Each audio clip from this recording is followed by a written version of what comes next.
Soyez salués. Près de 2,4 millions de vidéos de célébrités ou d'anonymes ont déjà été postées à travers le monde selon le réseau social Facebook en ce qui concerne le défi du seau d'eau glacée. D'aucuns l'ont fait pour lutter contre la maladie du charcot et d'autres contre l'Ebola en Afrique.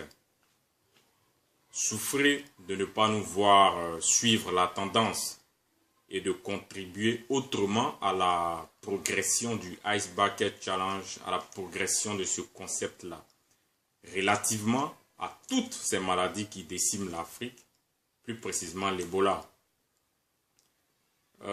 En parcourant la toile, j'ai mal. J'ai mal et j'ai honte en lisant certaines personnes qui injurient les Blancs, qui injurient les Américains, parce que ceux-ci ne mettent pas à notre disposition un exutoire vis-à-vis de l'Ebola.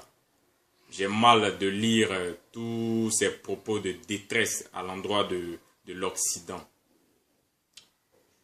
Quand est-ce qu'on va comprendre que l'Africain doit compter sur lui-même? Quand est-ce qu'on va commencer à prendre des initiatives sans toutefois dépendre du blanc? Quand? Alors que nous avons quand même tout en Afrique.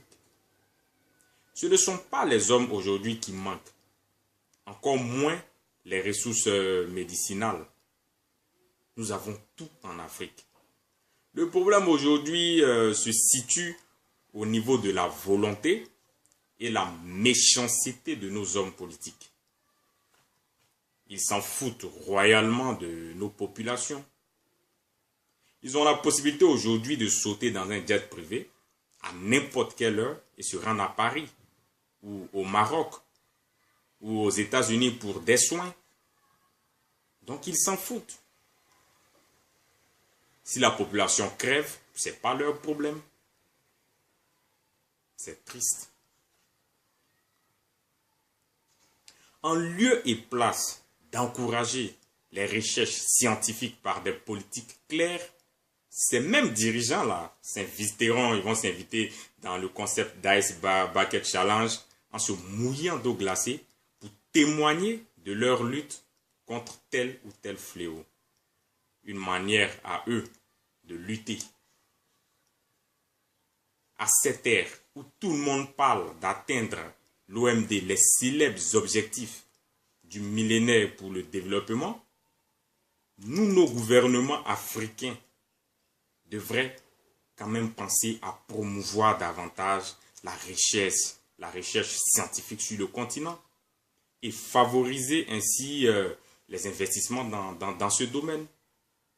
Aujourd'hui, on constate sur le terrain que les pays africains consacrent en moyenne 0,2 à 0,3% de leur richesse naturelle à la recherche et au développement scientifique, contre 2 à 3% dans les pays développés, soit 10 fois moins proportionnellement. Et quand on essaie d'aller un peu plus loin, selon les éditeurs Thomson Reuters, ils sont basés à New York, en termes de publications scientifiques, l'ensemble du continent, avec ses 53 pays, fait moins qu'un pays comme la Hollande. Triste. Il va sans dire que les priorités de nos gouvernements sont ailleurs. Leurs priorités sont ailleurs. Pourtant, nous avons tout en Afrique. Pour ne pas toujours pousser des cris de détresse. 1. Il y a ceux de laboratoires qui rivalisent d'ingéniosité à travers des découvertes, des innovations pour combattre tous les fléaux qui frappent notre continent. Mais malheureusement, leur travail reste entre les murs de ces laboratoires-là. Sinon, on a beaucoup de laboratoires. Les exemples même n'en manquent pas. On se rappelle très bien du kit de bon marché de la bilharziose mis au point par l'Institut de recherche médicale Noguchi à Accra. Mais par la suite, l'absence de financement, comme je le disais tantôt, de la part de la classe politique a empêché ces innovations-là dans le temps à être industrialisées et commercialisées. En ce qui concerne les laboratoires, on en a. De deux, on a les ressources humaines dans tous les domaines de compétences médicinales.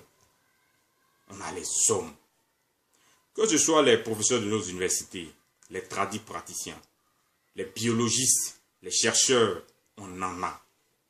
Mais peu d'entre eux ont été encouragés ou accompagnés. Comment comprendre, par exemple, le cas de Drobo II du Ghana, de Dodi Koko du Togo, et même de notre célèbre grand docteur Zégbé de Côte d'Ivoire. Comment comprendre même le célèbre CEMETRA, le Centre expérimental de la médecine traditionnelle, présidé par le docteur Eric Bodo-Sou, je crois. Que de gâchis. Les hommes, on en a. Mais ils ont besoin d'être accompagnés, ils ont besoin d'être soutenus. De trois, que ce soit les ressources médicinales, naturelles et autres, on en a. Il est enfin temps d'en profiter et exploiter avant que ça ne finisse, avant que nos forêts ne disparaissent. Si on fouille même bien, on va trouver le remède de l'Ebola dans une de nos forêts. Alors pourquoi toujours regarder les Blancs venir s'abreuver dans notre patrimoine pharmaceutique alors qu'on devrait être les premiers à en bénéficier? Il est vraiment temps. L'Afrique n'est pas un voyageur sans bagage. Dans ce monde du donner et du recevoir, l'Afrique a trop donné. Les gens ont abusé de nous. Parce que nous-mêmes, on l'a voulu. C'est de la forêt. Tenez-vous bien de quinquina de Goma en RDC que provient la plus grande production de chloroquine du monde. Le meilleur médicament contre le paludisme, la malaria. Alors, très cher, il est vraiment temps qu'on profite de nos ressources. Pour terminer, au-delà de toutes ces sourates d'interpellation à l'endroit de nos gouvernements, nous voulons bien formuler des doléances à nos députés de voter des lois pour défendre et promouvoir la médecine traditionnelle. En plus du soutien que le gouvernement doit apporter à nos chercheurs d'université et autres. Nous avons abandonné aujourd'hui notre culture pour la médecine dite moderne. À cette ère-là, on ne devrait rien négliger. Comme le dit un de mes amis, il me dit, Cass, moi je me soigne avec médicaments de blanc et je me soigne avec médicaments traditionnels.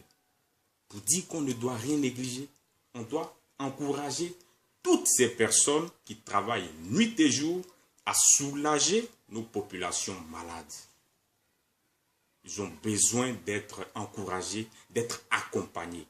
Aujourd'hui, le manque de révalorisation de la médecine africaine est un signe d'acculturation. Voilà pourquoi tout à l'heure je disais, nous avons abandonné notre culture. Alors qu'un peuple sans culture court à sa perdition. La Chine a résisté à l'acculturation. N'est-ce pas aujourd'hui leur médecine chinoise qui est tant prisée dans les autobus et gares? En Chine, un médecin moderne peut prescrire à un patient des médicaments de la médecine traditionnelle. Ce ne sont pas seulement des plantes qu'il s'agit. Il peut même s'agir de mille-pattes séchées ou de mille-pattes vivants, avec bien évidemment des modes purement traditionnels. Et ça donne de très bons résultats. Alors, très cher, encourageons toutes les pistes susceptibles de lutter contre les fléaux qui stressent et tuent nos populations. Ce sont un peu ces doléances que j'aimerais formuler pour terminer à nos députés. Et que Dieu bénisse la Côte d'Ivoire et l'Afrique et qu'il inspire nos dirigeants à se pencher sur toutes ces questions. Je vous remercie.